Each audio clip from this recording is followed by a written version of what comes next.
ಮಾಧ್ಯಮಗಳಲ್ಲಿ ಮತ್ತು ಜನಸಾಮಾನ್ಯರಲ್ಲಿ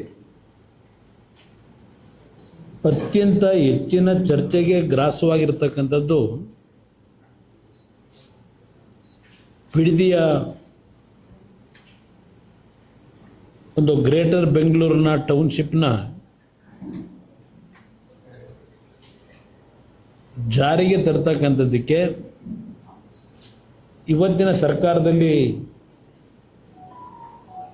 ಕೆಲವು ತೀರ್ಮಾನಗಳು ಎಲೆಕ್ಟ್ರಿಫೈ ಸ್ಪೀಡಲ್ಲಿ ನಡೀತಾ ಇದೆ. ಅತ್ಯಂತ ವೇಗದಲ್ಲಿ ಈ ಒಂದು ಬೆಳವಣಿಗೆ ನಡೀತಾ ಇರತಕ್ಕಂಥದ್ದು. ಈ ರಾಜ್ಯದ ಮುಖ್ಯಮಂತ್ರಿಗಳು ಇದು ಕುಮಾರಸ್ವಾಮಿಯ ಕೂಸು ಅನ್ನೋದು ಬೇರೆ. ನಿನ್ನೆ ದಿನ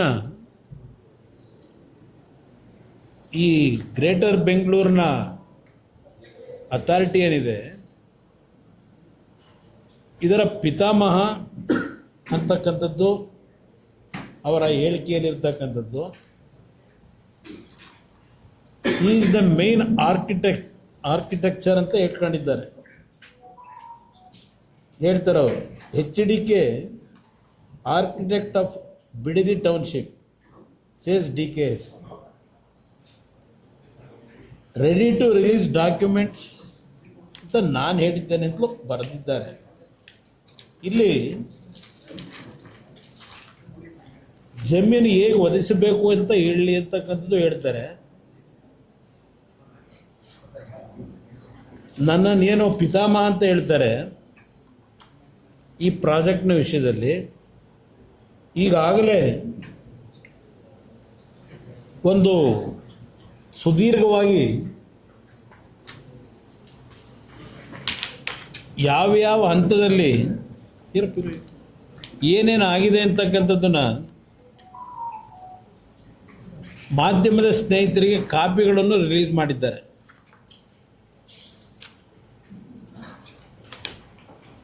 ಅದಿರಲಿ ಅದು ಆಮೇಲೆ ಹೇಳ್ತೀನಿ.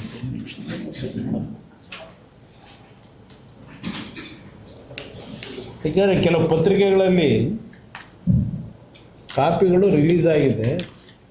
ಯಾಕದನ್ನು ಹೇಳ್ತೀನಿ ಅಂದರೆ, ಈ ಪ್ರಾಜೆಕ್ಟ್ ವಿಷಯದಲ್ಲಿ ಯಾವ ರೀತಿಯಲ್ಲಿ ಹಿಂದೆ ಪ್ರಾರಂಭ ಆಗಿದೆ ಅಂತಕ್ಕಂಥದ್ದು ಒಂದು ಪ್ರಮುಖವಾದಂಥ ಅಂಶ ಇಲ್ಲಿ. ನಾನು ಅದನ್ನು ಒಪ್ಕೊಂಡಿದ್ದೇನೆ.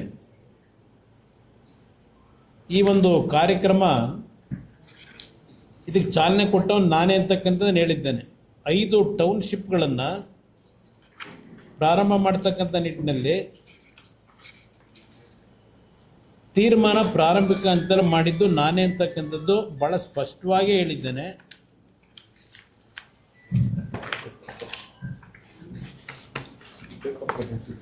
ಇಲ್ಲಪ್ಪ, ಅದ್ರಲ್ಲಿ ಪೇಪರ್ ಕಟ್ಟಿಂಗ್ ಅಲ್ಲ, ಪತ್ರಿಕೆಯಲ್ಲಿ ಅದು 5 ಟೌನ್ಶಿಪ್ ಒಂದು ಭಾಗ. ಇಲ್ಲಿ ಯಾವ್ಯಾವ ಹಂತದಲ್ಲಿ ಈ ಪ್ರೋಗ್ರಾಮ್ ಪ್ರಾರಂಭ ಆಯಿತು ಅಂತಕ್ಕಂಥದ್ದು ಒಂದು ಮಾಧ್ಯಮಗಳೇ ರಿಲೀಸ್ ಮಾಡಿದ್ದಾರೆ.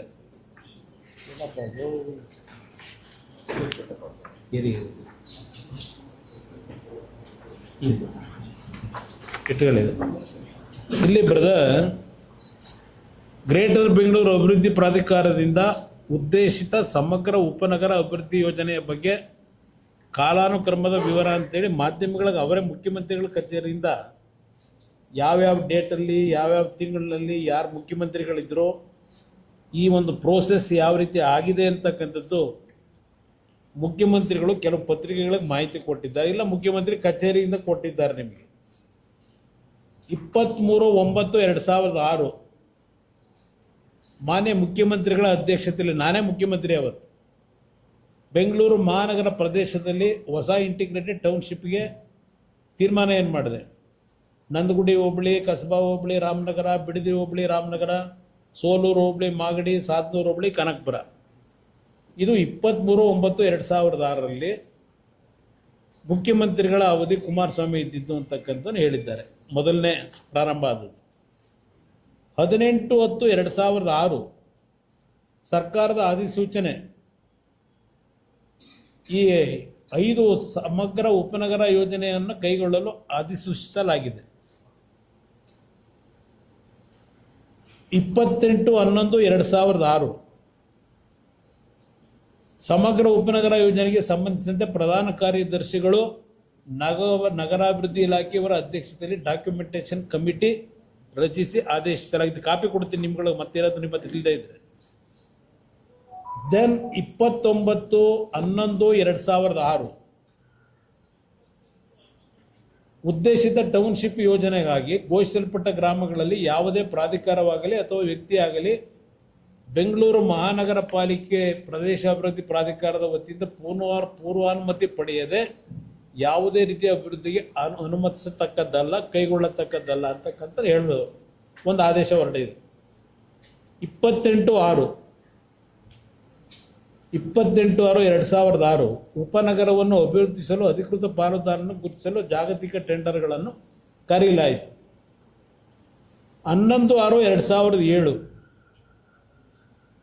ಕನಕಪುರ ತಾಲೂಕಿನ ಆರೋಹಳ್ಳಿ ಹೋಬಳಿಯ ವಡೇರಹಳ್ಳಿ ಮಂಡಲಹಳ್ಳಿ ಪೂರ್ಣಗ್ರಾಮ ಹೆಚ್ಚುವರಿ ಬಿಡದಿ ಸಮಗ್ರ ಉಪನಗರ ಯೋಜನೆಗೆ ವ್ಯಾಪ್ತಿಗೆ ಸೇರ್ಪಡೆಗೊಳಿಸಲಾಗಿದೆ. 11/6/2007 ಅಂದರೆ ಜೂನ್ ತಿಂಗಳು 11ನೇ ತಾರೀಕು 2007ನೇ ಇಸ್ವಿ.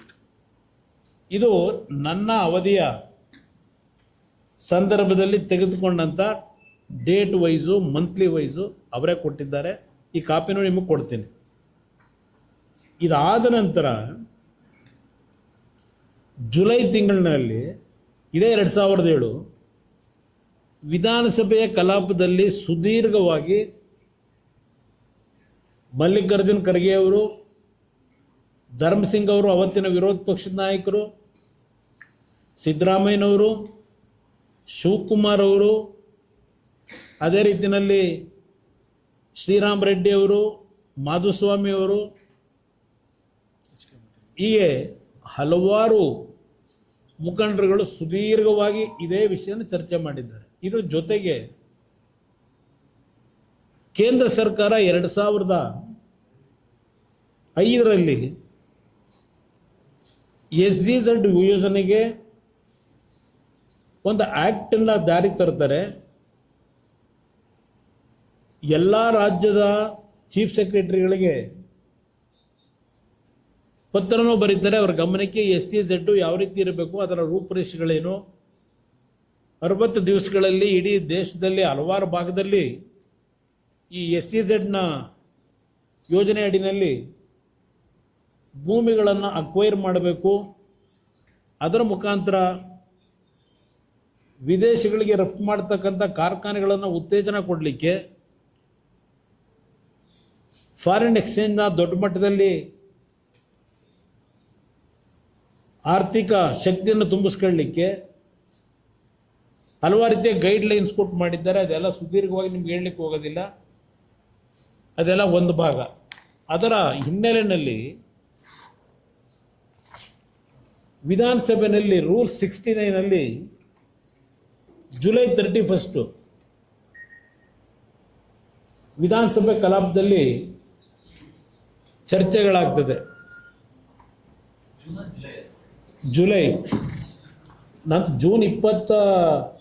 ಜೂನ್ ತಿಂಗಳು 11ನೇ ತಾರೀಕು ಅದು ನನ್ನ ಕೆಲವು ತೀರ್ಮಾನಗಳೇನು ಮಾಡಿದ್ವು, ನನ್ನ ಅಧ್ಯಕ್ಷತೆಯಲ್ಲಿ ಇಲ್ಲ ನನ್ನ ಅವಧಿಯಲ್ಲಿ ಆದಂಥ ಕೆಲವು ತೀರ್ಮಾನಗಳನ್ನು ನಿಮ್ಮ ಮುಂದೆ ಇಟ್ಟಿದ್ದೇನೆ. ಕಾಪಿನೂ ಕೊಡ್ತೀನಿ. ಅವರೇ ಕೊಟ್ಟಿರೋದು, ಇದು ನಾನು ಕೊಟ್ಟಿರೋದಲ್ಲ.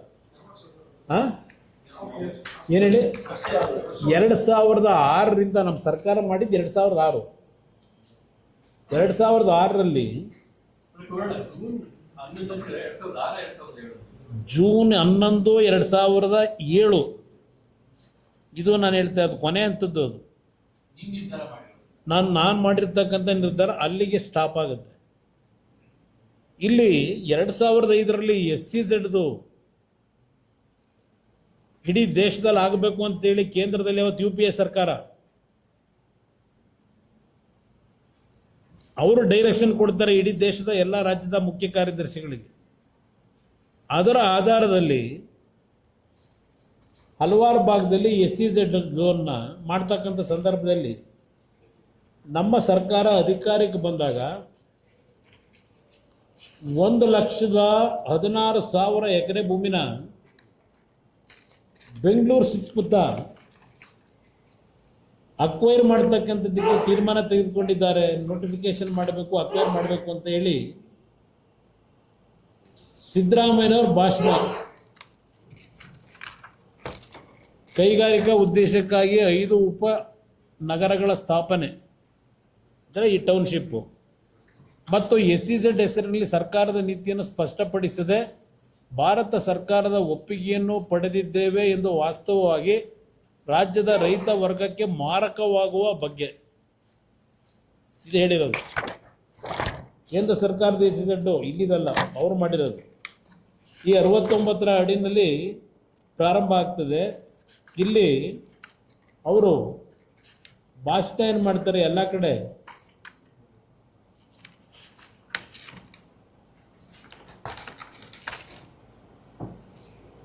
ಫಲವತ್ತಾದ ಜಮೀನನ್ನು ತೆಗೆದುಕೊಳ್ಳಿ ಅಂತ ಹೇಳಿಲ್ಲ ಸಿದ್ದರಾಮಯ್ಯ. ನನಗಿರುವ ಬ್ರೀಫನ್ನು ನಾನು ಹೇಳಿಬಿಡುತ್ತೇನೆ, ಆಮೇಲೆ ಅವರು ಮಾತನಾಡಲಿ ಅಂತ ಹೇಳಿ 2005ರಲ್ಲಿ ಒಂದು ಆ್ಯಕ್ಟನ್ನು ಕೂಡ ಮಾಡಿದ್ದಾರೆ. ಇಲ್ಲವೆಂದು ನಾವು ಹೇಳುವುದಿಲ್ಲ. ಆ್ಯಕ್ಟ್ ಮಾಡಿದ ತಕ್ಷಣವೇ ಕೇಂದ್ರ ಸರ್ಕಾರ ನಂದಗುಡಿ ಬಿಡುಗಡೆ ಮಾಡಿ ಎಂದು ಹೇಳಿಲ್ಲ. ಕೇಂದ್ರ ಸರ್ಕಾರ ಇಲ್ಲಿ ಮಾಡಿ ಅಂತ ಅವರೇನು ಹೇಳಿಲ್ಲ, ನಾವು ಅದು ಹೇಳಿದ್ರು ಅಂತ ಹೇಳ್ತಾ ಇಲ್ಲ. ಇದೆಲ್ಲ ಮಾತಾಡ್ಕೊಂಡು ಹೋಗಿ ಅವ್ರು ಏನು ಹೇಳ್ತಾರೆ, 1,19,000 ಎಕರೆ ಬಹುಶಃ ಕರ್ನಾಟಕದ ಇತಿಹಾಸದಲ್ಲಿ ಕೇವಲ 16-17 ತಿಂಗಳಿನಲ್ಲಿ 1,19,000 ಎಕರೆ ಭೂಮಿನ ಅಕ್ವೈರ್ ಮಾಡಿ SEZ ಹೆಸರಿನಲ್ಲಿ, ಟೌನ್ಶಿಪ್ ಹೆಸರಿನಲ್ಲಿ ದೊಡ್ಡ ದೊಡ್ಡ ಡೆವಲಪ್ಮೆಂಟ್ಗಳೇ ಕೊಟ್ಟ ನಿದರ್ಶನಗಳು ಇನ್ನೆಲ್ಲೂ ಇಲ್ಲ. ನಿಮಗೆ ಉತ್ತರ ಕೊಡೋದಕ್ಕೆ ಅವಕಾಶ ಇದೆ, ನಂತರ ಹೇಳಿ ಅಂತ ಹೇಳಿದರು. ನಮ್ಮ BJP JDSನ ಸರ್ಕಾರ, ಸಮ್ಮಿಶ್ರ ಸರ್ಕಾರ ಬಂದು ಕೇವಲ ಕೆಲವು ತಿಂಗಳಿನಲ್ಲಿ 1,19,000 ಎಕರೆ ಭೂಮಿನ ಅಕ್ವೈರ್ ಮಾಡೋದಕ್ಕೆ ಹೊರಟಿದ್ದೀರಿ ಹೆಸರಿನಲ್ಲಿ, ಇದು SEZ ಟೌನ್ಶಿಪ್ ಹೆಸರಿನಲ್ಲಿ. ಇದೇನು ಹೇಳ್ತಾರೆ, ಅದ್ರ ಜೊತೆಗೆ ಇನ್ನೊಂದು ಪದ ಬಳಸ್ತಾರೆ ಅವರು. KC ರೆಡ್ಡಿ ಅವರು ಪ್ರಥಮವಾಗಿ ಈ ರಾಜ್ಯದ ಮುಖ್ಯಮಂತ್ರಿಗಳಾಗಿ ಅಪ್ ಟು ಧರ್ಮಸಿಂಗ್ ಅವರು ಮುಖ್ಯಮಂತ್ರಿಗಳಾಗಿರೋವರೆಗೆ ಈ ಕೈಗಾರಿಕೆಗಳಿಗೆ ಭೂಮಿಗಳನ್ನು ವಶಪಡಿಸ್ಕೊಂಡಿರ್ತಕ್ಕಂಥದ್ದು, ಭೂಸ್ವಾಧೀನ ಮಾಡಿರೋದು ಕೇವಲ 18,000 ಎಕರೆ. ಅವ್ರು ಭಾಷಣ ಮಾಡಿರೋದು ಸಿದ್ದರಾಮಯ್ಯನವರು ಮತ್ತು ಈಗಿನ ಮುಖ್ಯಮಂತ್ರಿಗಳು ಎಲ್ಲರೂ ಮಾತಾಡಿದ್ದಾರೆ.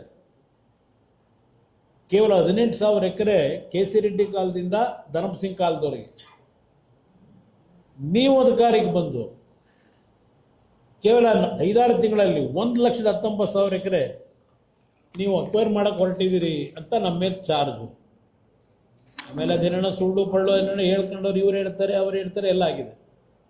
ಆಗ ಶಿವಕುಮಾರ್ ಅವರು ಹೇಳ್ತಾರೆ, ಅವರು ಕಟ್ಟ ಸುಬ್ರಹ್ಮಣ್ಯಂ ನಾಯ್ಡು ಅವರು, ನಾವು 56,000 ಎಕರೆ ಟೋಟಲ್ಗೆ ಅಕ್ವೈರ್ ಇನ್ನೂ ಮಾಡಿಲ್ಲ, ನಾವು ಪ್ರಾರಂಭ ಮಾಡಬೇಕು ಅಂತ ಇದ್ದೇವೆ ಅಂತಕ್ಕಂಥ ಹೇಳ್ತಾರೆ. ಇವೆಲ್ಲ ಅಧಿಸೂಚನೆ ಹೊರಡಿಸಬೇಕು ಅಂತ. ಈಗ ಅಲ್ಲಿದೆ 60,000 ಎಕರೆ. ಇಲ್ಲಿ ಆ SEZನ ಆ್ಯಕ್ಟ್ ಬಂದ ಮೇಲೆ ಬೇರೆ ಬೇರೆ ರಾಜ್ಯಗಳಲ್ಲಿ ಅಕ್ವೈರ್ ಮಾಡಿದ್ರಲ್ಲ ಲ್ಯಾಂಡ್ಗಳು. ಹರಿಯಾಣದಲ್ಲಿ 44,000 ಎಕರೆ, ಮಧ್ಯಪ್ರದೇಶ, ಉತ್ತರ ಪ್ರದೇಶ, ಆಂಧ್ರ ಪ್ರದೇಶ, ಎಲ್ಲದರದ್ದು ಮಾಹಿತಿ ಇಲ್ಲಿದೆ. ಅಸೆಂಬ್ಲಿಲಿ ಮಾತಾಡಿದ್ದಾರೆ. ಅದೆಲ್ಲ ನಿಮಗೆ ಸುಮ್ಮನೆ ಭಾಳ ಚರ್ಚೆ ಮಾಡ್ಕೊಂಡು ನಿಮಗೂ ತಲೆ ಬಿಸಿ ಮಾಡಲ್ಲ. ಆದರೆ ಅವತ್ತು SEZ ರಚನೆ ಆಯಿತು. ಅದರ ಅಡಿನಲ್ಲಿ, ಟೌನ್ಶಿಪ್ ಅಡಿನಲ್ಲಿ ಕರ್ನಾಟಕ ರಾಜ್ಯದಲ್ಲಿ ನಾವು ಲ್ಯಾಂಡ್ ಅಕ್ವೈರ್ ಮಾಡಲಿಕ್ಕೆ ಹೋಗಿದ್ದು ನಮ್ಮ ಕಾಲದಲ್ಲಿ 9ನೇ ಸ್ಥಾನದಲ್ಲಿದ್ದೇವೆ ದೇಶದಲ್ಲಿ. ಅದನ್ನು ಅಸೆಂಬ್ಲಿಯಲ್ಲಿ ಮಾತನಾಡಿದ್ದೆ ನಾನು. 9ನೇ ಸ್ಥಾನದಲ್ಲಿ ನಾವಿದ್ದೇವೆ ಬೇರೆ ರಾಜ್ಯಗಳಿಗೆ ಹೋಲಿಕೆ ಮಾಡಿದಾಗ ಲ್ಯಾಂಡ್ ಅಕ್ವೈರ್ ಮಾಡಲಿಕ್ಕೆ ಹೊರಟಂಥದ್ದು. ಇದರ ಮಧ್ಯದಲ್ಲಿ ಈ ಒಂದು ಸತ್ಯಶೋಧನಾ ಸಮಿತಿ ಅಂತ ಬೇರೆ ಒಂದು ಮಾಡಿಬಿಟ್ಟಿರ್ತಾರೆ. ಹೇಳ್ತಾ ಇದ್ದೀನಲ್ಲ, ಹಲವಾರು ಬಾರಿ ಹೇಳಿದ್ದೀನಿ ನಿಮಗೆ. ಈ ಸತ್ಯಶೋಧನಾ ಸಮಿತಿ ಒಂದು ವರದಿನೂ ಕೊಡ್ತಾರೆ ಪಾಪ ಅವರು. ಅದ್ರ ಮೇಲೇ ಇವರು 69ರ ಅಡಿ ಏನು ತರ್ತಾರೆ ಇದನ್ನು. ಇಲ್ಲಿ ಆ ಸಂದರ್ಭದಲ್ಲಿ ಶಿವಕುಮಾರ್ ಅವರು ಏನು ಹೇಳ್ತಾರೆ, ನೋಡಿ ನಾಯ್ಡು ಅವರೇ, ನಿಮ್ಮ ವಾದ ಏನು ಬೇಕಾದರೂ ಇರಲಿ, ಇದು ನಮ್ಮ ಪಕ್ಷದ ಕ್ರೆಡಿಬಿಲಿಟಿ ವಿಚಾರ. ಅದಕ್ಕೋಸ್ಕರ ಸತ್ಯಶೋಧನಾ ಸಮಿತಿಯ ವಿಚಾರ ಕ್ರೆಡಿಬಿಲಿಟಿ ವಿಚಾರ. ಅದಕ್ಕೋಸ್ಕರ ತಾವು ತಮ್ಮ ಅಧಿಕಾರಿಗಳ ಬಳಿ ಏನು ಪೇಪರ್ಸ್ ಇವೆ, ಅವರು ಏನು ಪ್ರಪೋಸ್ ಮಾಡಿದ್ದಾರೆ, ನಿಮ್ಮ ಇಂಡಸ್ಟ್ರೀಸ್ ಡಿಪಾರ್ಟ್ಮೆಂಟ್ನವರು, KADB ಅವರು, BNRDA ಟೌನ್ಶಿಪ್ನವರು ಏನು ಪ್ರಪೋಸ್ ಮಾಡಿ ಘೋಷಣೆ ಮಾಡಿದ್ದಾರೆ, ಇವೆರಡನ್ನೂ ಲೆಕ್ಕ ಮಾಡಿ ನೀವು ಉತ್ತರ ತನ್ನಿ ಅಂತಲೇ ಹೇಳ್ಕೊಂಡು ಹೋದ್ರು. ಅದೆಲ್ಲ ಇರಲಿ. ಇಲ್ಲಿ ಸದನ ಸಮಿತಿಯ ರಿಪೋರ್ಟ್ ಸುಳ್ಳು ಅಂತಕ್ಕಂಥದ್ದು ನಾವು ಸಾಬೀತು ಮಾಡಿದ್ವಿ. ಅದ್ರ ಜೊತೆಗೆ ಅವ್ರ ಮೈನು ಚರ್ಚೆ ಮಾಡ್ತಕ್ಕಂಥದ್ದೇ ಸದನ ಸಮಿತಿ ಬಗ್ಗೆ. ಇದಾದಮೇಲೆ ಇವ್ರು ಏನು ಹೇಳ್ತಾರೆ, ಈಗ ಇವರು ಬಿಡದಿ ಟೌನ್ಶಿಪ್ ಹೊರಟಿದಾರಲ್ಲ, ಪಾಪ ಈಗ ಅವ್ರು ಹೇಳ್ತಕ್ಕಂಥದ್ದು, ಮಾನ್ಯ ಮುಖ್ಯಮಂತ್ರಿಗಳು ಇಲ್ಲೇ ಇದ್ದಾರೆ, ರಾಮನಗರದ ಬಿಡದಿಯಲ್ಲಿರುವ ರೈತರು ಎಲ್ಲರೂ ಒಪ್ಪಿದ್ದಾರೆಯೇ, ಅವರೇ ರೈತರನ್ನು ಕರೆದು ಅನೇಕ ಬಾರಿ ಸಭೆ ಮಾಡಿದ್ದಾರೆ, ಯಾವ ರೈತನಾದರೂ ನಾನು ಜಮೀನು ಕೊಡುತ್ತೇನೆ ಎಂದು ಒಪ್ಪಿಗೆ ಕೊಟ್ಟಿದ್ದಾನೆಯೇ, ಅವರ ಮನಸ್ಸಿಗೆ ವಿರುದ್ಧವಾಗಿ, ಅವರ ಅಭಿಪ್ರಾಯಕ್ಕೆ ವಿರುದ್ಧವಾಗಿ ನಾವು ಜಮೀನು ಕೊಡುವುದಿಲ್ಲ, ಅಲ್ಲಿ ತೆಂಗು ಬೆಳೆ ಇದೆ, ರೇಷ್ಮೆ ಬೆಳೆ ಇದೆ, ಭತ್ತ ಬೆಳೆಯುತ್ತಿದ್ದಾರೆ, ತರಕಾರಿ ಬೆಳೆಯುತ್ತಿದ್ದಾರೆ, ಪುಷ್ಪೋದ್ಯಮ ನೂರಾರು ವರ್ಷಗಳಿಂದ ಅದನ್ನು ನಂಬಿಕೊಂಡೇ ಬದುಕಿ ಬಂದಿರುತ್ತಂಥವರು ಅಲ್ಲೇ ಏಕೆ ಮಾಡಬೇಕು? ಇಂದು ಈ ಕಾರಣಕ್ಕಾಗಿ ಬೆಂಗಳೂರು ಸುತ್ತ ಇಷ್ಟೊಂದು ಜಮೀನನ್ನು ಮಾಡಿಕೊಂಡು ಅವರು ಯಾರೋ ಟೌನ್ಶಿಪ್ ಮಾಡೋದಕ್ಕೆ ತೆಗೆದುಕೊಳ್ತಾರೆ. ಇದೆಲ್ಲ ಭಾಷಣ ಮಾಡ್ಕೊಂಡು ಹೋಗವ್ರೆ ನಮ್ಮ ಸಿದ್ದರಾಮಯ್ಯನವರು. ಪರ್ವತ ಅವ್ರದ್ದು ಹೇಳ್ತೀನಿ, ಸಿದ್ದರಾಮಯ್ಯ ಹೇಳಿರೋದು. ಅಲ್ಲಿ ಅತ್ಯಂತ ಪುಷ್ಪೋದ್ಯಮ ಬೆಳೆ ಬೆಳೀತಿದ್ದಾರೆ, ಭತ್ತ ಬೆಳೀತಾ ಇದ್ದಾರೆ, ಅಡಿಕೆ ಬೆಳೆದಿದ್ದಾರೆ, ರೇಷ್ಮೆ ಬೆಳೆದಿದ್ದಾರೆ, ಎಲ್ಲ ಹೇಳ್ಕೊಂಡವ್ರೆ. ಇದೆಲ್ಲ ಆದಮೇಲೆ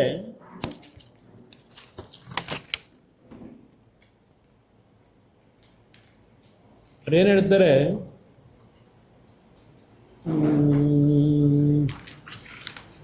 ಕೆಲವು ಮಧ್ಯವರ್ತಿಗಳು ರೈತರಿಗೆ ಪಾಪ ಆಸೆಯನ್ನು ಹುಟ್ಟಿಸೋದು, ಅಮಿಷಗಳನ್ನು ಹುಟ್ಟೋದು, ಇವತ್ತು ಈ ರೀತಿ ಆಸೆಗಳನ್ನು ಹುಟ್ಟಿ ಇವತ್ತು ರೈತರು ನಿರ್ಗತಿಕರನ್ನಾಗಿ ಮಾಡುವಂಥದ್ದು. ಇವರು ಬೆಂಗಳೂರು ಸುತ್ತ ಇವತ್ತು ಫರ್ಟೈಲ್ ಲ್ಯಾಂಡ್ಗಳು ಇರುವಂಥದ್ದು, ತರಕಾರಿಗಳನ್ನು ಬೆಳೆಯುವಂಥ ಜಾಗ, ಇದೆಲ್ಲ ಮತ್ತೆ ಪುನಃ ಹೇಳ್ಕೊಂಡು ಇದೆಲ್ಲ ಮಾಡಬಾರ್ದು ಅನ್ನೋದಕ್ಕೆ ಅವ್ರು ಹೇಳ್ಕೊಂಡು ಹೋಗ್ತಾರೆ. ಯಾಕಿದನ್ನು ನಿಮ್ಮ ಮುಂದೆ ಇಡ್ತಾ ಇದ್ದೇನೆ ಅಂದರೆ, ಅವತ್ತಿನ ಅಸೆಂಬ್ಲಿನಲ್ಲಿ ಏನೇನು ನಾನು ಮುಖ್ಯಮಂತ್ರಿ ಇದ್ದಾಗ ಚರ್ಚೆಗಳನ್ನು ಇದೇ ಕಾಂಗ್ರೆಸ್ ಪಕ್ಷದವರು ಚರ್ಚೆ ಮಾಡಿದ್ದಾರೆ, ಆ ಹಿನ್ನೆಲೆಯಲ್ಲಿ ನಿಮ್ಮ ಗಮನಕ್ಕೆ ತರಲಿಕ್ಕೆ ಬಯಸ್ತಾ ಇದ್ದಾರೆ. ಇಲ್ಲಿ ಶಿವಕುಮಾರ್ ಅವ್ರದ್ದು ಕೇಳಿದ್ರಲ್ಲ, ಏನು ಹೇಳ್ತಾರೆ, ಮುಖ್ಯಮಂತ್ರಿಗಳ ಧೈರ್ಯಕ್ಕೆ ನಾನು ಮೆಚ್ಕೋತೀನಿ, ಏಕೆಂದರೆ ಈ ಸರ್ಕಾರ ಬಂದ ದಿನದಿಂದಲೂ ಪ್ರತಿ ಹಂತದಲ್ಲಿಯೂ ಕೂಡ ನಮ್ಮದು ರೈತರ ಸರ್ಕಾರ, ರೈತರ ಪರವಾಗಿ ನಿಂತುಕೊಳ್ಳುತ್ತೇವೆ, ರೈತರ 1 ಎಕರೆ ಭೂಮಿಯೂ ಹೋಗಲಿಕ್ಕೆ ಬಿಡುವುದಿಲ್ಲ ಎಂದು ಅನೇಕ ಸಂದರ್ಭಗಳಲ್ಲಿ ಮಾಡಿರುವ ವಾದಗಳನ್ನು ನಾವು ಕೇಳಿದ್ದೇವೆ ಅಂತ ಹೇಳಿ ಅರ್ಕಾವತಿ ಲೇಔಟ್ಗಾಗಿ ಇದೆಲ್ಲ ಮಾಡಿದಾಗ ಇವರೆಲ್ಲ ವಿರೋಧ ಮಾಡಿದ್ರು. ಅದೆಲ್ಲ ಹೇಳ್ಕೊಂಡೋಗಿ ಇವರು ಹೇಳ್ತಾರೆ, ಬೆಂಗಳೂರು ಮತ್ತು ಬೆಂಗಳೂರು ನಗರ ಜಿಲ್ಲೆಯಲ್ಲಿ 1,50,000 ಎಕರೆ, 1,60,000 ಎಕರೆ ಜಮೀನು ನೀವು ಅಕ್ವಿಷನ್ ಮಾಡಿಬಿಟ್ಟಿದ್ದೀರಿ, ಹಂಚಿಬಿಟ್ಟಿದ್ದೀರಿ ಅಂತ ಹೇಳಿ ಇವ್ರ ಭಾಷಣ. ಇದಾದ ಮೇಲೆ ಬೆಂಗಳೂರು ಉತ್ತರದಲ್ಲಿ, ಕನಕಪುರದಲ್ಲಿ, ಮಾಗಡಿಯಲ್ಲಿ, ದೊಡ್ಡಬಳ್ಳಾಪುರದಲ್ಲಿ, ಹೊಸಕೋಟೆಯಲ್ಲಿ, ದೇವನಹಳ್ಳಿ, ರಾಮನಗರ, ಈಗ ಹಲವು ಭಾಗದಲ್ಲಿ ನೋಟಿಫಿಕೇಶನ್ ಆಗಬೇಕು ಅಂತ ಪ್ರಸ್ತಾವನೆ ಕಳಿಸಿರುವಂಥ ದಾಖಲೆ ನಮ್ಮ ಹತ್ತಿರ ಇದೇನು ವಿಚಾರ ನಾವು ಹೇಳುತ್ತಿದ್ದೇವೆ ಅಂತ ಹೇಳ್ಕೊಂಡೋಗಿ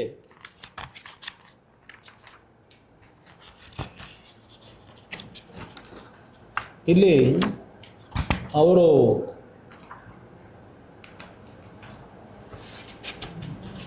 ನೀರಿನ ಸಮಸ್ಯೆ ಇದೆ, ಬಿಡದಿ ಟೌನ್ಶಿಪ್ ಪ್ರಾರಂಭ ಮಾಡಿದ್ದಾರೆ, ನಾವು ನೋಟಿಫಿಕೇಶನ್ ಮಾಡಿಸಿರೋದು ಹೇಳುತ್ತಾರೆ, ನಗದು ಮಾಡಿದ್ದೀರಿ, ಒಂದು ಹೊಸ ಮಾದರಿ ಪ್ಯಾಕೇಜ್ ಕೊಟ್ಟಿದ್ದೀರಿ, ಅದೆಲ್ಲ ಹೇಳ್ಕೊಂಡು ಹೋದರು. ನಿಮಗೆ ಒಂದು ವಿಷಯ ಹೇಳ್ತೀನಿ, ಇವತ್ತು ಇವರೇನು ಮಾಡೋಕ್ಕೆ ಹೊರಟಿದ್ದಾರಲ್ಲ, ಅಲ್ಲಿ ಹೌಸಿಂಗ್ ಬೋರ್ಡ್ ಕಾಲೋನಿ ಮಾಡಿದ್ರು ಬಿಡದಿ ಹತ್ರನೇ, ಸೋಮಣ್ಣ ಅವರು ಮಂತ್ರಿಗಳಿದ್ದಾಗ ಹೌಸಿಂಗ್ ಬೋರ್ಡ್ BJP ಸರ್ಕಾರದಲ್ಲಿ. ಇವತ್ತಿನವರಿಗೆ ಒಂದು ಸೈಟ್ ಸೇಲ್ ಆಗಿಲ್ಲ, ಒಂದು ಮನೆ ಕಟ್ಟಿಲ್ಲ ಹೌಸಿಂಗ್ ಬೋರ್ಡ್ನಲ್ಲಿ, ರೈತರ ಜಮೀನು ತಗೊಂಡು. ಅದು ಬೇಕಾದ್ರೆ ನಿಮಗೆ ಕರ್ಕೊಂಡೋಗಿ ತೋರಿಸ್ತೀನಿ ಏನಾಗಿದೆ ಅಂತೇಳಿ. ಇಲ್ಲಿ ಏನೋ ಅವರು ಇನ್ವೆಸ್ಟ್ಮೆಂಟ್ ಮಾಡೋದ್ರ ಮೇಲೆ ಏನೋ ಭಾಳ ಲಘುವಾಗೆಲ್ಲ ಮಾತಾಡ್ಕೊಂಡವ್ರೆ.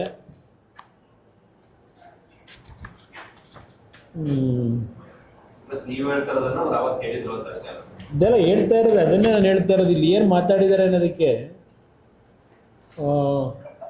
ರಿಯಲ್ ಎಸ್ಟೇಟ್ ವ್ಯಾಪಾರಕ್ಕೆಲ್ಲ SEZ ಆಗಬೇಕಾದ್ರೆ ಹೊರಗಡೆ ಆಗಬೇಕು, ಬೆಂಗಳೂರು ಸುತ್ತಮುತ್ತ ಇರುವಂಥ ಇದೇ ಶಿವಕುಮಾರ್ ಇರುವಂಥ ಜಮೀನು ರಿಯಲ್ ಎಸ್ಟೇಟ್ ವ್ಯಾಪಾರಕ್ಕಲ್ಲ, ರಸ್ತೆ ಅಥವಾ ಏನೋ ಒಂದು ಉತ್ತಮವಾದ ಕೆಲಸಕ್ಕಿದ್ದರೆ ರೈತರು ತಲೆಬಾಗುತ್ತಾನೆ. ಆದರೆ ತನ್ನ ಜಮೀನನ್ನು ಬಲವಂತವಾಗಿ ತೆಗೆದುಕೊಳ್ಳುವುದು ಎಂದರೆ ಈ ಏರಿಯಾವನ್ನು ನೋಟಿಫಿಕೇಶನ್ ಮಾಡಿದಂಥ ಸಂದರ್ಭದಲ್ಲಿ, ಒಂದು ಹಳ್ಳಿಯನ್ನು ಘೋಷಣೆ ಮಾಡುವಂಥ ಸಂದರ್ಭದಲ್ಲಿ 700 ಹಳ್ಳಿಗಳು, ರಾಮನಗರವೋ ಸೋಲೂರೋ ಇದೆಲ್ಲ ಹೇಳಿದ್ರು. ನೀನು ನಿನ್ನದು ನೋಟಿಫಿಕೇಶನ್ ಆಗುತ್ತಿದೆ ನೋಡಲಿ ಬರೆದು ಬಿಟ್ಟಿದ್ದಾರೆ ಅಂತ ಇವ್ರಿಗೆ ಕೆಲವು ರೈತರ ಹತ್ರ ಭೂಮಿ ಲಪಟಾಯಿಸ್ತಾರೆ ಅನ್ನೋದಕ್ಕೆ ಇವ್ರು ಹೇಳ್ಕೊತಾರೆ. ದೊಡ್ಡ ದಂಧೆ ನಡೆಯುತ್ತಿದೆ, ಇದರ ಬಗ್ಗೆ ದೊಡ್ಡ ತನಿಖೆ ಆಗಬೇಕು. ನಮ್ಮ ಅಧಿಕಾರಿಗಳು ಇದಕ್ಕೆ ಮನ್ನಣೆ ಕೊಡಬಾರದು. ನಮ್ಮ ರೈತನ ಭೂಮಿಯನ್ನು ಸ್ವಾಭಿಮಾನವನ್ನು ಕಾಪಾಡಲಿಕ್ಕೆ ಸರ್ಕಾರ ಬದ್ಧವಾಗಬೇಕು. ಏನು ಅವರ ಹಿಂದೆ ಘೋಷಣೆ ಮಾಡಿದ್ದಾರೋ ಇದು ರೈತರ ಮಕ್ಕಳ ಸರ್ಕಾರ, 1 ಎಕರೆ ರೈತರ ಜಮೀನನ್ನು ನಾವು ಕೊಡುವುದಿಲ್ಲ, ರೈತರು ಹಾಳಾಗೋದಕ್ಕೆ ಬಿಡುವುದಿಲ್ಲವೆಂದು ಏನು ಅವರು ಒಂದು ವಚನವನ್ನು ಈ ರಾಜ್ಯದ ಜನತೆಗೆ ಕೊಟ್ಟಿರೋ ಆ ವಚನವನ್ನು ಅವರು ಪಾಲನೆ ಮಾಡಬೇಕು.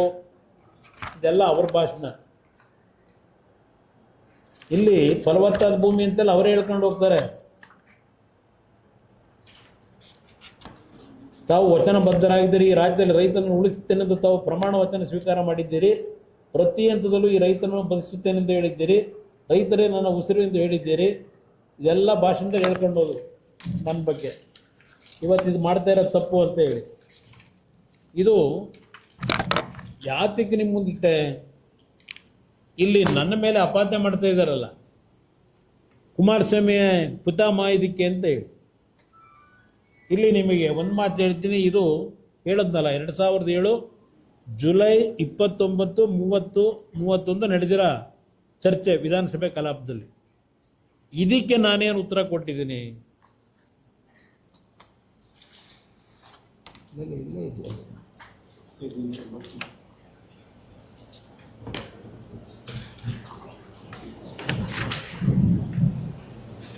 ಅದು ನಾನು ಏನು ಹೇಳ್ತೀನಿ, ಯಾವುದಾದ್ರೂ ಭೂ ಸ್ವಾಧೀನ ಮಾಡಬೇಕಾದ್ರೆ ಕೆಲವು ಗೈಡ್ಲೈನ್ಸನ್ನು ನಾವೇನು ಆಚರಣೆ ಮಾಡಬೇಕು ಅಂತೇಳಿ ಮಾಡಿದ್ದೀವಿ ಅಟ್ಟಿನ ಸಂದರ್ಭದಲ್ಲಿ ಅದೆಲ್ಲವನ್ನ ಹೇಳಿ, ಹಿಂದೆ ಕಾಂಗ್ರೆಸ್ ಸರ್ಕಾರ ಇದ್ದಾಗ ಏನೇನು ಮಾಡಿದ್ದಾರೆ ಅದನ್ನು ಸಹ ನಾನು ಡೀಟೇಲ್ ಚರ್ಚೆ ಮಾಡಿದ್ದೀನಿ ವಿಧಾನಸಭೆ ಕಲಾಪದಲ್ಲಿ. ಹಿಂದಿನ ಸರ್ಕಾರಗಳಲ್ಲಿ ಏನೇನಾಗಿದೆ ಅಂತ ಹೇಳಿ ದೇವೇಗೌಡರ ಬಗ್ಗೆ ಪಾಪ ಮಾತಾಡಿರ್ತಾರೆ. ರಕ್ತ ಎಲ್ಲ ಬಸ್ದೋಯ್ತಾ ಅಂತ ಸಿದ್ದರಾಮಣ್ಣವ್ರು ಹೇಳಿರ್ತಾರೆ. ಅದನ್ನೇ ಕೊಡ್ತೀನಿ ಬ್ರದರ್. ಏನು ಹೇಳ್ತೀನಿ, ನನ್ನನ್ನು ಆಶೀರ್ವಾದ ಮಾತು 89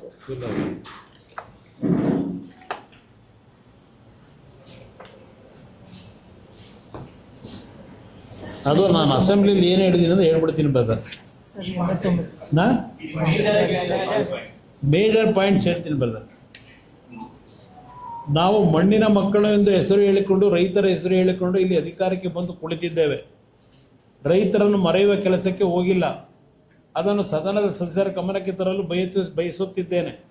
ಸ್ವೇಚ್ಛಾಚಾರವಾಗಿ SC ವಿಚಾರವಾಗಿ ತೀರ್ಮಾನ ಮಾಡುವುದಕ್ಕೆ ಹೋಗುವುದೂ ಇಲ್ಲ. ಈ ಸ್ಪಷ್ಟೀಕರಣವನ್ನು ಕೊಡಲಿಕ್ಕೆ ನಾನು ಬಯಸುತ್ತೇನೆ. 3/3/2006 ಇಸ್ವಿಯಲ್ಲಿ ಕಳೆದ ಮಾರ್ಚ್ ತಿಂಗಳಿನಲ್ಲಿ ನಾವೊಂದು ನಿರ್ಧಾರ ಮಾಡಿದ್ದೇವೆ, ಸುತ್ತೋಲೆ ಹೊರಡಿಸಿದ್ದೇವೆ. KADB ವತಿಯಿಂದ ಕೈಗಾರಿಕಾ ಉದ್ದೇಶಗಳಿಗೆ ಜಮೀನುಗಳನ್ನು ಭೂಸ್ವಾಧೀನ ಮಾಡಲು ಅನುಸರಿಸಬೇಕಾದ ವಿಧಾನಗಳ ಬಗ್ಗೆ ನಾನು ಎಲ್ಲ ಹೇಳುವುದಿಲ್ಲ. ಇಲ್ಲಿ ಕೆಲವು ವಿಷಯಗಳನ್ನು ತರುತ್ತೇನೆ. ಪ್ರಾಥಮಿಕ ಅಧಿಸೂಚನೆ ತಯಾರಿಸುವ ಮೊದಲು ಭೂ ಮಾಲೀಕರಿಂದ ಸರ್ವೆ ನಂಬರ್ ವಾರು ಅಳತೆ ಮಾಡಿಸಿ ಜಂಟಿ ಅಳತೆ ಕಾರ್ಯವನ್ನು ನಿರ್ವಹಿಸಿದ ನಂತರವೇ ಪ್ರಾಥಮಿಕ ಅಧಿಸೂಚನೆ ಹೊರಡಿಸುವುದು. ಇದೆಲ್ಲ ಹೇಳ್ಕೊಂಡು ಹೋಗಿ ಬ್ರದರ್. ಅದು ದೊಡ್ಡವ್ರ ಬಗ್ಗೆ ಮಾತಾಡೋದೆಲ್ಲ ಅದನ್ನು ಬೇಡ, ಚರ್ಚೆ ಮಾಡಲ್ಲ. ಈಗ ನಾವು ಎಲ್ಲಿ ಔಟ್ಸೈಡ್ನಲ್ಲಿ ಏನು SZ ಯಾವ್ಯಾವ ಜಿಲ್ಲೆಗಳಲ್ಲಿ ಮಾಡಿದ್ವಿ ಅದನ್ನು ಎಕ್ಸ್ಪ್ಲೈನ್ ಮಾಡಿದ್ದೀನಿ.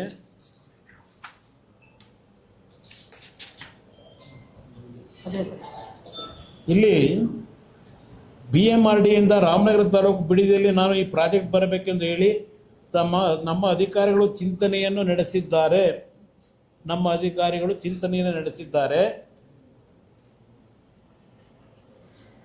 ಇದರಲ್ಲಿ ರೈತರನ್ನು ಒಕ್ಕಲೆಬ್ಬಿಸಬೇಕೆಂದು ಅಲ್ಲ. ರೈತರು ಬಹಳ ಆಕ್ರೋಶದಲ್ಲಿ ಮಾತನಾಡುತ್ತಿದ್ದಾರೆಂದು ಹೇಳುತ್ತಿದ್ದರು. ನನಗೆ ಓಟು ಕೊಟ್ಟಿರುವಂಥ ಪುಣ್ಯಾತ್ಮರು ಅವರು. ನಾನು ಅವರನ್ನು ಒಕ್ಕಲೆಬ್ಬಿಸಿ ಅವರ ಮನಸ್ಸಿಗೆ ನೋವು ಕೊಟ್ಟು ಅಲ್ಲಿ ಟೌನ್ಶಿಪ್ ಮಾಡುವಂಥ ಅವಶ್ಯಕತೆ ಇಲ್ಲ. ಇವತ್ತು ಅವರು ನನ್ನ ಹತ್ತಿರ ಚರ್ಚೆ ಮಾಡಿದ್ದಾರೆ. ಇವತ್ತು ಕೇವಲ ರಾಜಕೀಯಕ್ಕೋಸ್ಕರವಾಗಿ ಬೇರೆ ರೀತಿಯಲ್ಲಿ ಬಣ್ಣ ಕಟ್ಟಲಿಕ್ಕೆ ಹೋಗುವ ರೀತಿಯಲ್ಲಿ ಹೋರಾಟ ಮಾಡುವವರಿದ್ದರೆ ನೀವು ಹೋರಾಟವನ್ನು ಮಾಡಬಹುದು. ಟೌನ್ಶಿಪ್ ಮಾಡ್ತಕ್ಕಂಥ ಕೆಲಸ ಇಲ್ಲ ಅಂತಕ್ಕಂಥ ಕ್ಲಿಯರಾಗಿ ಹೇಳ್ತೀನಿ. ಇದು ಆಗಸ್ಟ್ 1, 2007 ಹೇಳಿರ್ತಕ್ಕಂಥದ್ದು ನಾನು ಅಸೆಂಬ್ಲಿ ಒಳಗೆ. ಇವರ ಎಲ್ಲ ಒಂದು ಪ್ರಶ್ನೆಗಳಿಗೆ ರೈತರ ಭೂಮಿನ ಒಕ್ಕಲೆಬ್ಸಕ್ಕೆ ಹೋಗಿದ್ದೀರಿ. ಇದೆಲ್ಲ ಹೇಳಿದ್ರಲ್ಲ, ಅಟ್ಯಾಕ್ ಮಾಡಿದ್ರಲ್ಲ ಸಿದ್ದರಾಮಯ್ಯನವರು, ನಮ್ಮ ಮಲ್ಲಿಕಾರ್ಜುನ್ ಖರ್ಗೆ ಅವರು, ಎಲ್ಲರೂ ಸಹ. ಅದಕ್ಕೆ ನಾನು ಕೊಟ್ಟಿರ್ತಕ್ಕಂಥ ಅಸೆಂಬ್ಲಿಯ ಪ್ರೊಸೀಡಿಂಗ್ಗಳು ಇಲ್ಲೇ ಇದೆ. ಹೌದು, ಆಗಸ್ಟ್ನಲ್ಲಿ ಕ್ಲಿಯರ್ ಮಾಡಿದ್ದೀನಿ ನಾನು. ಇದು ಇಲ್ಲಿ ಆಗಸ್ಟ್ನಲ್ಲಿ ಕ್ಲಿಯರ್ ಆಯ್ತಲ್ಲ ಬ್ರದರ್, ನಾನು ಮಾತು ಹೇಳಿದ್ದೆ. ಅದಾದ ಮೇಲೆ ಇಲ್ಲಿ ಇದು ನನ್ನ ಪ್ರೊಸೀಡಿಂಗ್ ಇದೆಲ್ಲ ನಡೆದಿರೋದು 2006ರಲ್ಲಿ, 6-7 ನಡೆದಿರೋದು. ಇಲ್ಲಿ 11/6/2007 ನನ್ನ ಪಾತ್ರ ಇಲ್ಲ ಅಷ್ಟೇ. ಈ DLF ಕಂಪ್ನಿದು ಇದೆಯಲ್ಲ, 400 ಕೋಟಿ ದುಡ್ಡು ಕಟ್ಟಿದ್ರಲ್ಲ, ಆಮೇಲೆ ಈ ಬಿಡ್ಡಿಂಗ್ ಪ್ರೋಸೆಸ್ನಲ್ಲಿ ಒಂದು 20 ಜನಕ್ಕೆ ಅರ್ಜಿ ತಗೊಂಡೋಗಿರ್ತಾರೆ. ಬಟ್ ಬಿಡ್ಡಿಂಗ್ ಪ್ರೋಸೆಸ್ನಲ್ಲಿ ಅರ್ಜಿ ಹಾಕೋದು DLFನವ್ರು ಒಬ್ಬನೇ ಅಲ್ವಾ ಸರ್? ಅವನು 400 ಕೋಟಿನ DLF ಸಲ್ಲಿಸಿದ ಬಿಡ್ಡನ್ನು ಒಪ್ಪಿ DLF ಲಿಮಿಟೆಡ್ ಸಂಸ್ಥೆಯನ್ನು ಡೆವಲಪ್ಮೆಂಟ್ ಪಾರ್ಟ್ನರ್ ಆಗಿ ಆದೇಶ ಮಾಡಿರೋದಷ್ಟೇ. ಅದು ಅವನ್ನೇನು ಆದೇಶ ಮಾಡಿದ್ರು, ಇದು ನಾನು ಮುಖ್ಯಮಂತ್ರಿ ಇದ್ದಾಗ ಆಗಿಲ್ಲ, ರಾಷ್ಟ್ರಪತಿಗಳ ಆಡಳಿತ ಇತ್ತಲ್ಲ, ಆ ಸಂದರ್ಭದಲ್ಲಿ ಮತ್ತೆ ಅದೆಲ್ಲ ಮಾಡ್ಕೊಂಡಿದ್ದಾರೆ. ಅದಕ್ಕೆ ಒಡಂಬಡಿಕೆ ಆಗಿರೋದು ರಾಷ್ಟ್ರಪತಿಗಳ ಆಡಳಿತ ಇದ್ದಾಗ, ರಾಜ್ಯಪಾಲರ ಆಡಳಿತದಲ್ಲಿ ಇದು ನಡೆದಿರ್ತಕ್ಕಂಥದ್ದು. ನಮ್ಮ ಕಾಲದಲ್ಲಿ ಆಗಿಲ್ಲ ಇದು. ನಂತರ 2009ರಲ್ಲಿ ಯಡಿಯೂರಪ್ಪನವ್ರ ಸರ್ಕಾರ ಬಂದು ದುಡ್ಡು ಅವ್ರಿಗೆ ವಾಪಸ್ ಕೊಡ್ತಾರೆ. ಯಾಕೆಂದರೆ ಜಾಗತಿಕ ಆರ್ಥಿಕ ಮಟ್ಟದಲ್ಲಿ ಸ್ವಲ್ಪ ಹಣದ ಕೊರತೆಗಳು ಪ್ರಾರಂಭ ಆಯ್ತಲ್ಲ, ಅದು DLFನವ್ರು ಬ್ಯಾಕ್ಔಟ್ ಆದರು. ಬಡ್ಡಿ ಸಮೇತ ಅವರಿಗೆ 2009ರಲ್ಲಿ ದುಡ್ಡು ವಾಪಸ್ ಕೊಟ್ಟರು. ಅದು ಅಲ್ಲಿಗೆ ಮುಗಿದೋದ ಅಧ್ಯಾಯ ಬ್ರದರ್. ಅದು ನಂತರ 10, 11, 12 ಇವೆಲ್ಲ ಇದೆ, ನಿಮಗೆ ಕಾಪಿ ಕೊಟ್ಬಿಡ್ತೀನಿ. ಇಲ್ಲಿ ಪಿತಾಮಹ ಅಂತ ಏನು ಹೇಳ್ತಾರೆ, ಸಿದ್ದರಾಮಯ್ಯನವ್ರ ಕಾಲದಲ್ಲಿ ಏನು ಮಾಡಿದ್ರು, ಆಮೇಲಿಂದ ಬಸವರಾಜ ಬೊಮ್ಮಾಯಿ ಅವರು ಏನು ಮಾಡಿದ್ದಾರೆ ಅವ್ರ ಕಾಲದಲ್ಲಿ, ಇವೆಲ್ಲ ಅವರೇ ಕೊಟ್ಬಿಟ್ಟವ್ರೆ.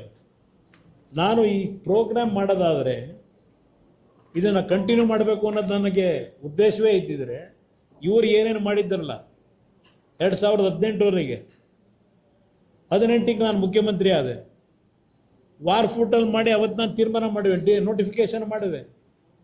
ಪ್ರಿಲಿಮಿನರಿ ನೋಟಿಫಿಕೇಶನ್ ಆಗಿರೋದು ಯಾವಾಗ?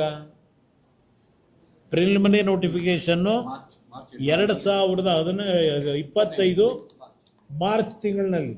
ಅಲ್ಲಿದೆ ನೋಡಿ, ಪ್ರಿಲಿಮಿನರಿ ನೋಟಿಫಿಕೇಶನ್ ತೆಗೀರಿ. ಅಲ್ಲಿ ಇಲ್ಲಿ ಪ್ರಿಲಿಮಿನರಿ ನೋಟಿಫಿಕೇಶನ್ನು 25ರಲ್ಲಿ ಮಾಡಿದ್ದು ಇದೇ ಶಿವಕುಮಾರ್ ಅವರ ಘನ ಅಧ್ಯಕ್ಷತೆಯಲ್ಲಿ.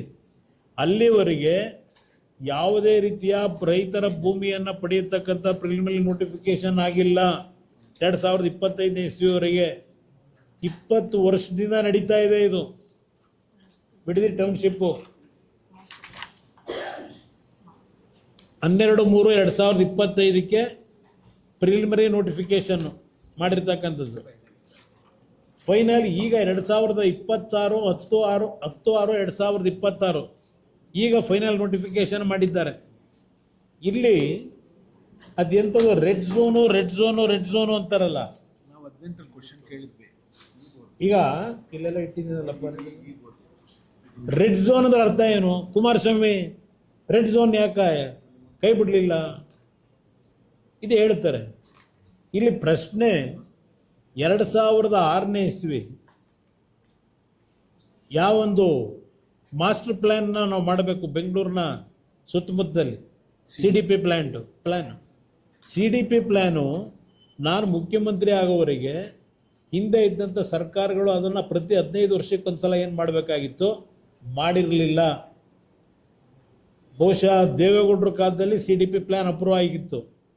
ಅದು ಹೊರತುಪಡಿಸಿ ಮತ್ತೆ 15 ವರ್ಷದಲ್ಲಿ ಯಾವ ಸರ್ಕಾರಗಳು CDP ಪ್ಲ್ಯಾನ್ ಮಾಡಿರಲಿಲ್ಲ.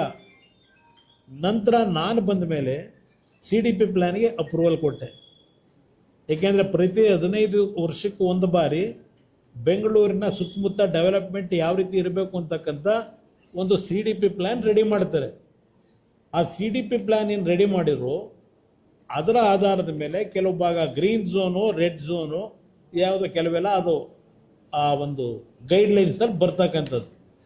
ಈಗ CDP ಮಾಡಿದ್ದ ಇದನ್ನು ರೆಡ್ ಝೋನ್ ಮಾಡಿದ್ರಿಂದ ಏನು ಅಪರಾಧ ಮಾಡಿದ್ದೀನಿ ನಾನು? ರೆಡ್ ಝೋನ್ ಮಾಡಿದ್ರಿಂದ ಅದಿರೋದು ಯಾತಕ್ಕೆ? ಇಲ್ಲೆಲ್ಲ ಇಟ್ಟಿದ್ದೀನಿ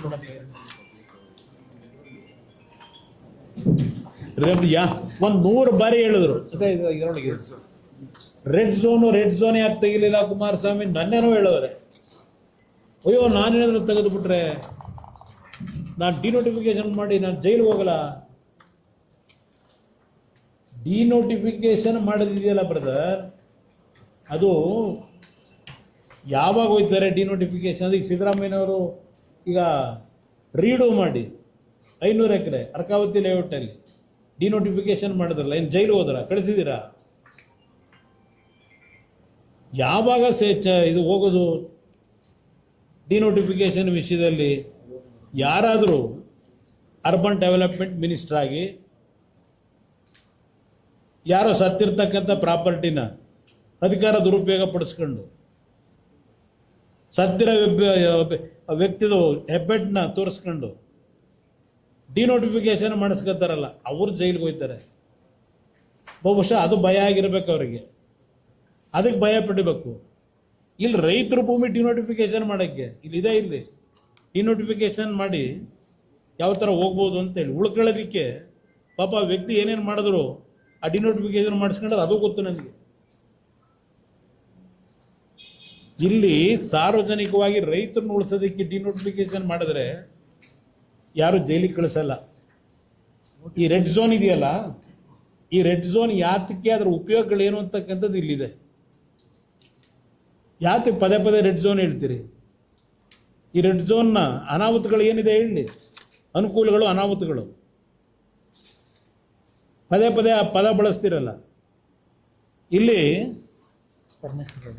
ಪರಮೇಶ್ವರ್ ಏನು ಹೇಳ್ತಾರೆ, ನಾನೇ ಮುಖ್ಯಮಂತ್ರಿ ಇದ್ದಾಗ 2018ರಲ್ಲಿ ಮಾಗಡಿ ವಿಧಾನಸಭಾ ಕ್ಷೇತ್ರದ 38 ಹಳ್ಳಿಗಳನ್ನು ಒಳಗೊಂಡಂತೆ ಒಟ್ಟು 9,178 ಎಕರೆ ರೈತರ ಜಮೀನನ್ನು ಬಿಡದಿ ಟೌನ್ಶಿಪ್ ನಿರ್ಮಾಣಕ್ಕಾಗಿ ಅಧಿಸೂಚನೆ ಮೂಲಕ ಸ್ವಾಧೀನಪಡಿಸಿಕೊಂಡಿದ್ದು ರೈತರಿಗೆ ಪರಿಹಾರ ನೀಡದೇ ಇರುವುದು ಸರ್ಕಾರದ ಗಮನಕ್ಕೆ ಬಂದಿದೆಯಾ? ಪ್ರಶ್ನೆ. ಸರ್ಕಾರದ ಆದೇಶ ಸಂಖ್ಯೆ ಸೋ ಬೆಂಗಳೂರು ಮಹಾನಗರ ಪಾಲಿಕೆ ಪ್ರದೇಶಾಭಿವೃದ್ಧಿ ಪ್ರಾಧಿಕಾರದ ವತಿಯಿಂದ ಬಿಡದಿ 700 ಇವೆಲ್ಲ ಏನು ಹೇಳಿದ್ದಾರೆ, ಪ್ರಾಯೋಗಿಕವಾಗಿ ಟೌನ್ಶಿಪ್ ಆಗಿ ಅಭಿವೃದ್ಧಿಪಡಿಸಿ ಸರ್ಕಾರದ ಅನುಮೋದನೆ ನೀಡಲಾಗಿರುತ್ತದೆ.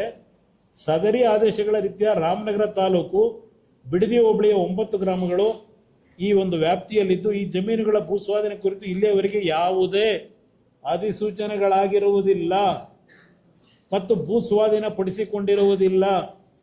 ಭೂಸ್ವಾಧೀನ ಪಡಿಸಿಕೊಳ್ಳದೇ ಇರುವುದರಿಂದ ಪರಿಹಾರ ನೀಡಿರುವುದಿಲ್ಲ. ಇದು ಪರಮೇಶ್ವರ್ ಅವರು ನನ್ನ ಸರ್ಕಾರದಲ್ಲಿ ಉಪಮುಖ್ಯಮಂತ್ರಿಗಳಾಗಿ ಕೊಟ್ಟಿರತಕ್ಕಂಥ ಉತ್ತರ ವಿಧಾನಸಭೆ ಕಲಾಪದಲ್ಲಿ. ಆಮೇಲೆ ಬಿಡದಿ ಟೌನ್ಶಿಪ್ ನಿರ್ಮಾಣಕ್ಕಾಗಿ ವಶಪಡಿಸಿಕೊಂಡಿರೋ ಜಮೀನನ್ನು ವಾಪಸ್ ರೈತರಿಗೆ ಬಿಟ್ಟುಕೊಟ್ಟು ಕೃಷಿಯೇತರ ಚಟುವಟಿಕೆಗಳನ್ನು ಕೈಗೊಳ್ಳಲು ಅವಕಾಶ ನೀಡಲಾಗುವುದೇ ಅಂತ ಪ್ರಶ್ನೆ. ಭೂಸ್ವಾಧೀನ ಪಡಿಸಿಕೊಳ್ಳದೇ ಇರುವುದರಿಂದ ಅನ್ವಯಿಸುವುದಿಲ್ಲ. ಭೂಸ್ವಾಧೀನದಿಂದ ಜಮೀನು ಬಿಟ್ಟುಕೊಟ್ಟ ರೈತರು ಅನುಭವಿಸುತ್ತಿರುವ ಜ್ವಲಂತ ಸಮಸ್ಯೆಯನ್ನು ಬಗೆಹರಿಸುವ ನಿಟ್ಟಿನಲ್ಲಿ ಸರ್ಕಾರ ತೆಗೆದುಕೊಂಡ ಕ್ರಮಗಳೇನು? ಅನ್ವಯಿಸಲ್ಲ. ಇದು ಅವರು ಕೊಟ್ಟಿರ್ತಕ್ಕಂಥ ಉತ್ತರ. ಕುಮಾರಸ್ವಾಮಿ ಏನೋ ಹೊಡೆದ್ಬಿಟ್ಟು ಎಲ್ಲ ಮುಗಿಸ್ಬಿಟ್ಟಿದ್ದ. ಇದೇನು ಹೇಳ್ತೀರಿ ಸ್ವಾಮಿ? ಈಗ ನಿಮ್ಗೆ ಯಾಕೆ ಈ ಹುಚ್ಚು ಬಂತು? ಅವತ್ತು ರೈತರನ್ನು ಉಳಿಸಿ, ಫಲವತ್ತಾದ ಭೂಮಿ, ತೆಂಗಿನ ಗಿಡ, ಇದೆಲ್ಲ ಅವತ್ತು ಭಾಷಣ ಮಾಡಿದಾರಲ್ಲ 2007ರಲ್ಲಿ ಜುಲೈ ತಿಂಗಳಲ್ಲಿ. ಎಲ್ಲೋಯ್ತು ನಿಮ್ಮ ಮಾತು? ಈಗ ಅವ್ರೊಂದು ನೋಟಿಫಿಕೇಶನ್ ಹೊಡಿಸೋರಲ್ಲ, ಒಂದು ಕೊಟ್ಟಿದ್ದೀವಿ ಸರ್. ಅದಲ್ಲ ಅದು ಬೇಡ ನನಗೆ, ಅದು ಬೇಡ, ಅದು ಒಂದು ರೆಡ್ ಮಾರ್ಕ್ ಮಾಡಿದ್ದೀವಿ.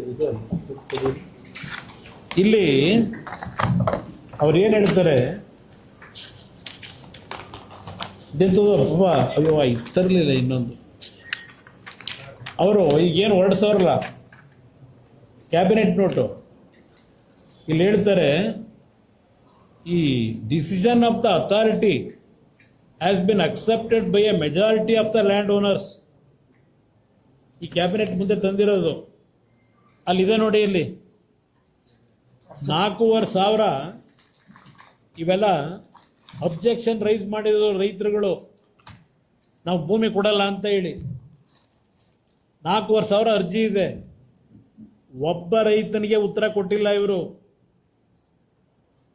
ಒಂದ್ಸಲ ಜಿಲ್ಲಾಧಿಕಾರಿ ಕಚೇರಿನಲ್ಲಿ ಸಭೆ ಕರೀತಾರೆ, ಎಲ್ಲ ಈ ಪುಡಾರಿಗಳನ್ನ ಕರ್ಕೊಂಡೋಗಿ ಒಳಗಡೆ ಕೂರಿಸ್ಕೊಂಡು ಜಿಲ್ಲಾಧಿಕಾರಿ ಕಚೇರಿ ಒಳಗೆ ನಿಜವಾದ ರೈತರು ಹೋದರೆ ಜಿಲ್ಲಾಧಿಕಾರಿ ಕಾಂಪೌಂಡಿಂದ ಹೊರಗಡೆ ನಿಲ್ಲಿಸ್ತಾರೆ, ಗೂಂಡಾಗಳನ್ನ ಬಿಟ್ಟು ಎದುರಿಸ್ತಾರೆ. ಇಲ್ಲಿ ಇವ್ರು ಮಾಡಿರ್ತಕ್ಕಂಥದ್ದು ಇಲ್ಲಿ ಇದೆಲ್ಲ ರೈತರು ಕೊಟ್ಟಿರೋ ಅರ್ಜಿ.